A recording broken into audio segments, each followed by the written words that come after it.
മധ്യപ്രദേശിലെ എന്റെ യാത്ര തടഞ്ഞതിനെ പറ്റി നിങ്ങൾ പറയുന്നുണ്ട്. ഒരു മുഖ്യമന്ത്രി സ്ഥാനത്തിരിക്കുന്ന ഒരാളെന്ന നിലയ്ക്ക് ഒരു സംസ്ഥാനത്ത് ഞാൻ ചെല്ലുമ്പോൾ ആ സംസ്ഥാനത്തിലെ ഗവൺമെന്റ് പറയുന്ന കാര്യങ്ങൾ അംഗീകരിക്കുക എന്നത് ഒരു മര്യാദയാണ്. അതൊരു മുഖ്യമന്ത്രി സ്വീകരിക്കേണ്ട മര്യാദയാണ്. ആ ഗവൺമെന്റ് പറഞ്ഞു അങ്ങോട്ട് പോകാൻ പാടില്ല, ഞാനതനുസരിച്ചു. മുഖ്യമന്ത്രി അല്ലാത്ത പിണറായി വിജയനാണെങ്കിൽ ഇന്ദ്രചന്ദ്രന് എന്നെ തടയാനാകില്ല എന്നത് നിങ്ങൾ മനസ്സിലായിക്കോളണം.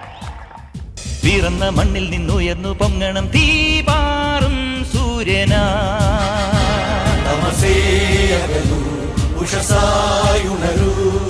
തുറുങ്കിനുള്ളിലും തുടി മുഴങ്ങട്ടെ താ